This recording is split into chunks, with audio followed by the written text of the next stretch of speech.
वज़ीर-ए-आज़म शहबाज शरीफ की ज़ेर सदारत वफाकी काबीना का इजलास जारी है। वज़ीर-ए-आज़म ने तमाम काबीना अरकान का शुक्रिया अदा किया। असम्बली तहलील करने और दीगर मामलात पर मुशावरत, इजलास में अहम फैसले भी मुतवक्के हैं, तो आपको अपडेट कर रहे हैं। आज कौमी असम्बली तहलील हो जानी है, मगर उससे पहले आज ये आखिरी कहा जा सकता है कि वफाकी काबीना का इजलास जारी है। वज़ीर-ए-आज़म शहबाज शरीफ की ज़ेर सदारत वज़ीर-ए-आज़म ने तमाम काबीना अरकान का शुक्रिया अदा किया।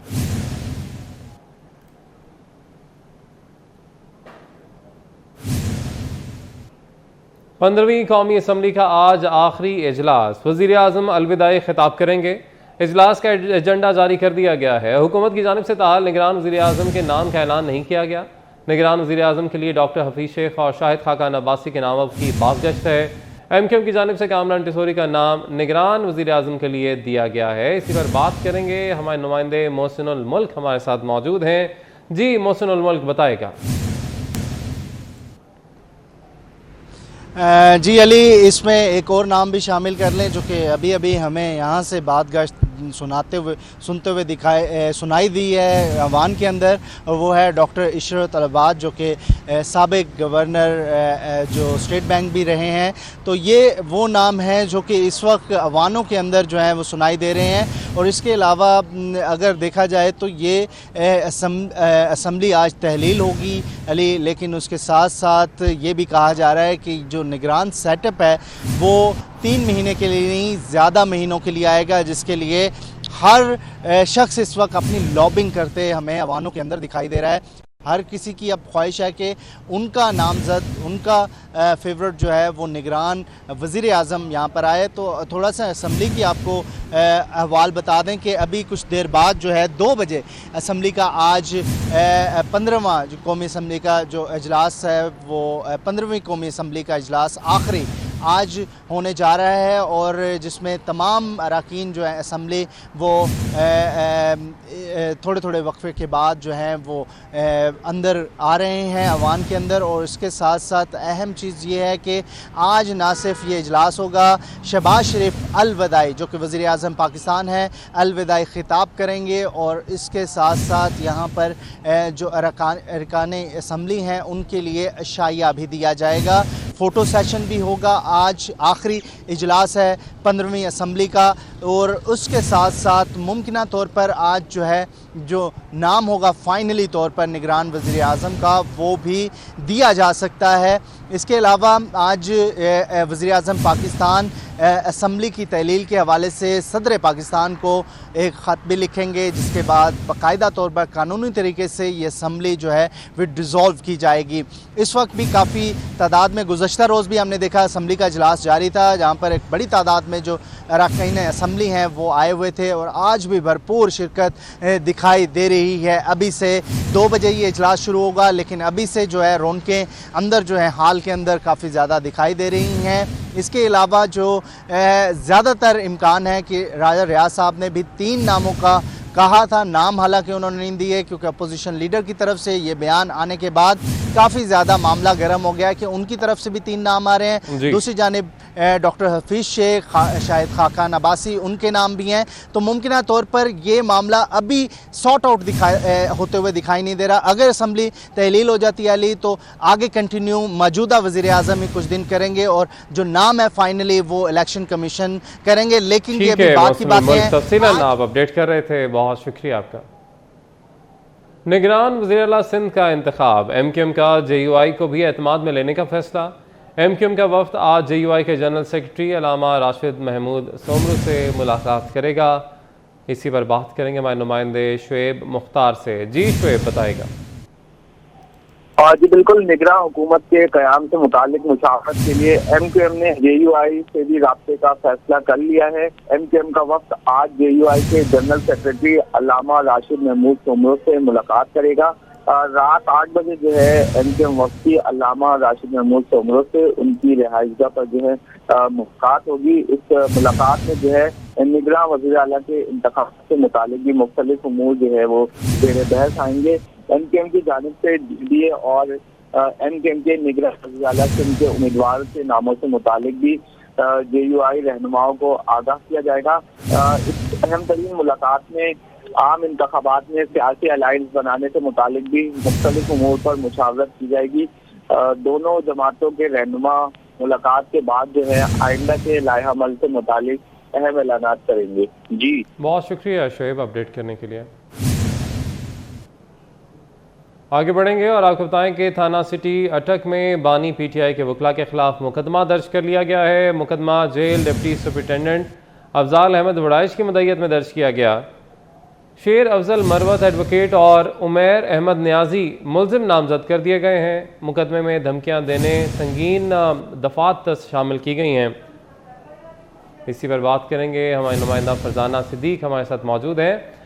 फरजाना बताइएगा, बानी पीटीआई के वकला के खिलाफ भी अब मुकदमा दर्ज हो रहे हैं?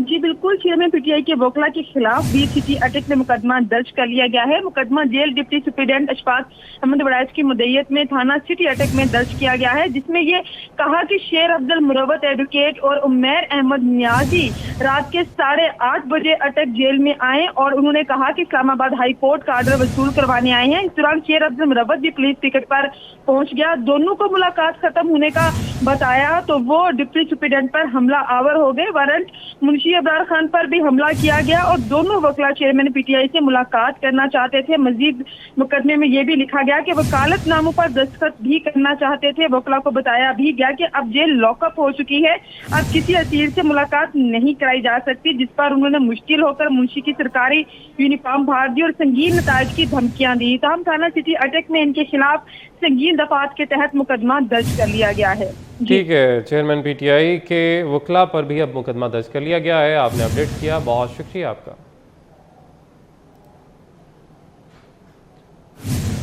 वकील कत्ल केस में नामजदगी के खिलाफ चेयरमैन पीटीआई की दरख्वास्त पर समाअत। दौरान समाअत मुद्दई मुकदमे के वकील अमानुल्लाह कन्नानी ने बेंच के 2 अरकान पर एतराज़ उठा दिया। जजेस वकील अमानुल्लाह कन्नानी पर शदीद बरहम जस्टिस हसन अजहर रिजवी ने कहा कि आप जजेस की किरदार कशी कैसे कर सकते हैं। जस्टिस मुज़ाहिर अली अकबर नकवी ने कहा कि आपको किसने इजाज़त दी है कि इस तरह से हमारे बारे में बात करें। वकील अमानुल्लाह कन्नानी ने कहा कि मैं आपका ग़ुलाम नहीं हूँ, जिस पर जस्टिस मुज़ाहिर अली अकबर नकवी ने कहा कि क्या हम ग़ुलाम हैं। तो अपडेट कर रहे हैं आपको, वकील कत्ल केस में नामजदगी के खिलाफ चेयरमैन पीटीआई की दरख्वास्त पर समाअत हुई। दौरान समाअत मुद्दई मुकदमा के वकील अमानुल्लाह कन्नानी ने बेंच के 2 अरकान पर एतराज़ उठा दिया। जजेस वकील अमानुल्लाह कन्नानी पर शदीद बरहम जस्टिस हसन अजहर रिजवी ने कहा कि आप जजेस की किरदार कशी कैसे कर सकते हैं। इसी पर बात करेंगे, हमारे नुमाइंदे अमानत बिस्कोरी हमारे साथ मौजूद हैं। जी अमानत, बताएगा अहवाल। जी, सुप्रीम कोर्ट में क्वेटा में वकील अब्दुल रज़ाक शर के कत्ल में चेयरमैन पीटीआई की नामजदगी के खिलाफ ये केस था, जिसकी समाअत सुप्रीम कोर्ट ने 24 अगस्त तक मुलतवी कर दी है। और सुप्रीम कोर्ट ने गुज़िश्ता समाअत पर जो हुक्म जारी किया था कि चेयरमैन पीटीआई को इस केस में गिरफ्तार ना किया जाए, तो वो हुक्म जो है सुप्रीम कोर्ट ने बरकरार रखा है। ताहम दौरान समाअत मुद्दई मुकदमा के वकील अमानुल्लाह कन्नानी जब रोस्टम पर आए तो उनकी जजेस से ताल्लुक़ करामी हुई। अमानुल्लाह कन्नानी ने कहा कि जैसे मुज़ाहिर अली अकबर नकवी जो हैं उन्होंने गुलाम महमूद डोगर केस में आज खुद नोटिस लिया था, और जबकि उन्होंने जस्टिस हसन अजहर रिजवी जो कि 3 रुकनी बेंच का हिस्सा थे उनके बारे में कहा कि जैसे हसन अजहर रिजवी जो हैं उनके खिलाफ सिंध हाई कोर्ट में एक मुकदमा दर्ज है, जिस पर दोनों जजेस जो हैं वो बरहम हो गए अमानुल्लाह कन्नानी पर। और जैसे मुज़ाहिर अली अकबर नकवी ने कहा कि आप इस तरह किसी जज पर कैसे इल्ज़ाम लगा सकते हैं। जस्टिस हसन अजहर रिजवी ने कहा कि अगर मेरे खिलाफ कोई केस है तो उसके सबूत पेश किए जाए, वरना इस तरह की बात करके मेरी किरदार कुशी ना की जाए। मैंने 35 साल जो है अपनी सर्विस जो है वो एक इज़्ज़त के साथ की है, तो इस स्टेज पर आकर मुझ पर इल्ज़ाम तराशी जो है वो ना की जाए। जिस पर अमानुल्लाह कन्नानी ने कहा कि मैंने सिर्फ जजेस पर बात की है, मैं किसी पर इल्ज़ाम नहीं लगा रहा, और मैं माजरत चाहता हूँ अगर मेरी बात से जजेस जो हैं उनको नागवार गुजरी हैं मेरी बातें।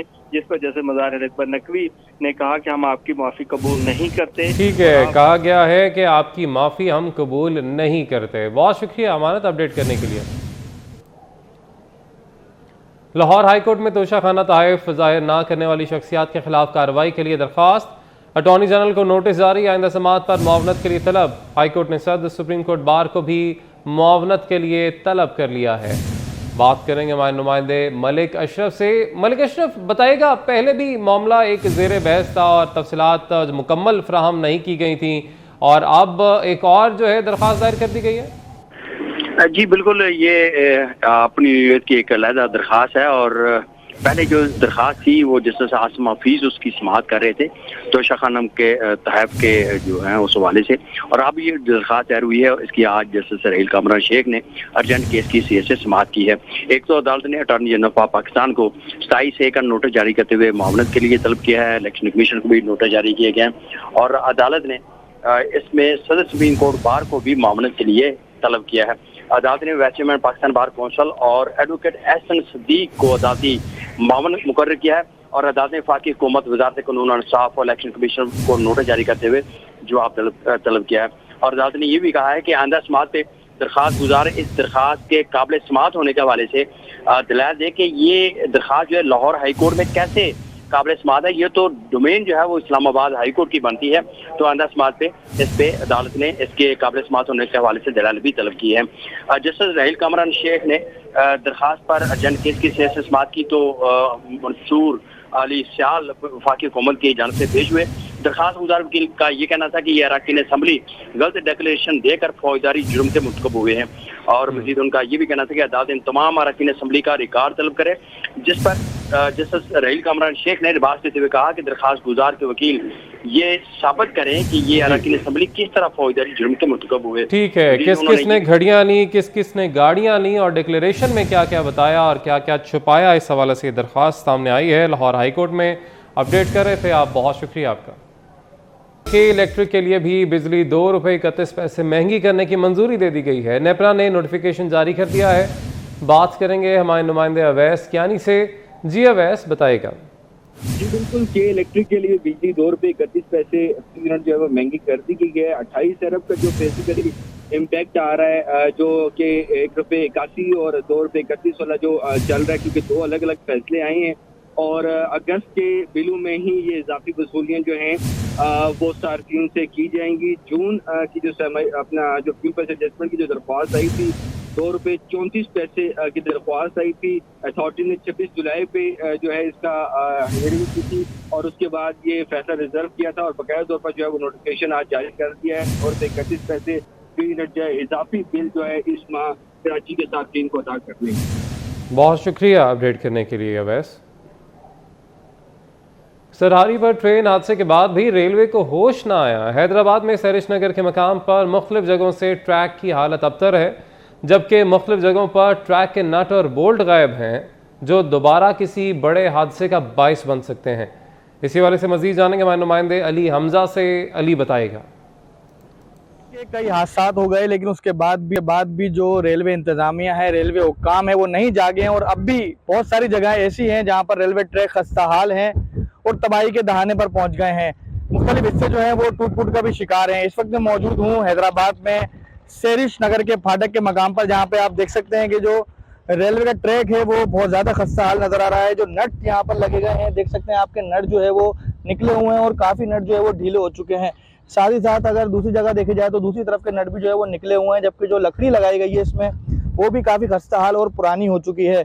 यहाँ पर जो सिग्नल दिए जाते हैं, जिससे सिग्नल मिलते हैं ट्रेन को, उसकी तारें भी यहाँ पर हैं और तारें भी जंग आलूद हो चुकी हैं और बताया जा रहा है कि तारें जंग आलूद होने के बाद सही काम नहीं करती और अगर सिग्नल सही नहीं मिलेंगे तो इससे भी हादसा पेश आ सकता है। यहाँ पर जो मौके पे मौजूद मुलाजमीन हैं, उनसे जब हमने ऑफ द रिकॉर्ड बात की है तो उनका ये कहना है कि जो मुख्तलिफ मकामात पर लकड़ियाँ लगाई जाती हैं, जिसको ये कयास आराइयाँ की जा रही हैं कि इसकी वजह से हादसा पेश आते हैं, तो ऐसा नहीं है, बल्कि लकड़ियाँ भी जो है वो लचक की वजह से और सिग्नल की वजह से लगाई जाती हैं और ये ज़रूरी होती हैं।